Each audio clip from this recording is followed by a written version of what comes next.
एक ऐसा परिवार जहां एक साथ रहते हैं 70 से भी ज्यादा लोग, 50 से भी ज्यादा हैं वोटर। एक साथ रहने के बावजूद भी यहां पर नहीं होता झगड़ा। घर के बड़े खत्म करते हैं यहां छोटी छोटी बातों पर होने वाला लफड़ा। जॉइंट फैमिली की जीती जागती मिसाल वाला ये परिवार लोगों को कर रहा है एक साथ रहने के लिए प्रेरित। एक ऐसा घर जो घर नहीं बल्कि पूरा जिला है। ऐसा इसलिए क्योंकि यहाँ 20 या 30 नहीं बल्कि 70 से ज्यादा लोग रहते हैं। अब ये घर एक बार फिर से सुर्खियों में है। ऐसा इसलिए क्योंकि यहाँ पर 50 से ज्यादा वोटर हैं और चुनाव का समय हो और फिर वोटर की चर्चा ना हो, ऐसा तो हो ही नहीं सकता।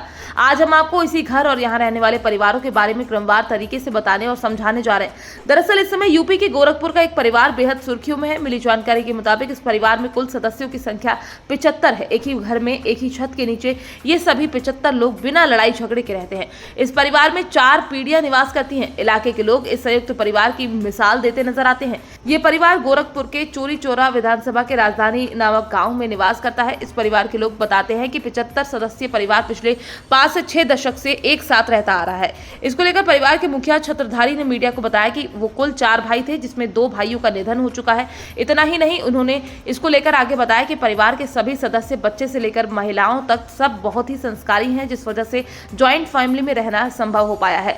वैसे तो हर घर की तरह छोटे मोटे विवाद होते रहते हैं, लेकिन हमारे परिवार में सब मैनेज हो जाता है। किसी बात पर मतभेद हो सकते हैं लेकिन मनभेद नहीं।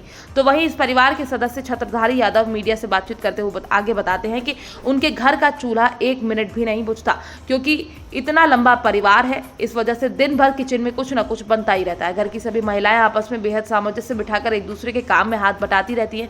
कोई बर्तन धुलने में मदद करता है तो कोई सब्जी काटने में, कुछ खाना बनाते हैं तो कुछ परोसते हैं। ऐसा करके घर की महिलाओं का समय भी कट जाता है और घर का खाना भी बन जाता है।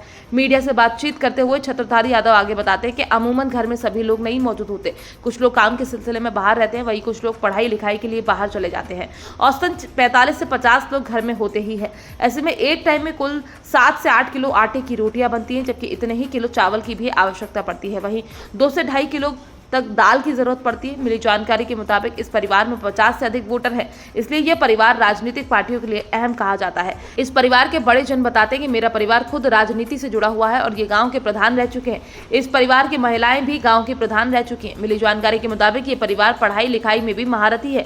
इस घर के कुछ लोग प्रधानाचार्य अध्यापक है, जबकि कुछ लोग बच्चे बीटेक और बी फार्मा किए हुए। घर में 2 दर्जन से अधिक सदस्य सरकारी नौकरी में लगे हुए हैं। फिलहाल ये परिवार भारत के तमाम लोगों को एक साथ रहने के लिए प्रेरित कर रहा है। आप इस परिवार को लेकर क्या कहना चाहते हैं? आप अपनी राय हमारे साथ कमेंट बॉक्स में लिखकर साझा कर सकते हैं। Bureau report, PDN news.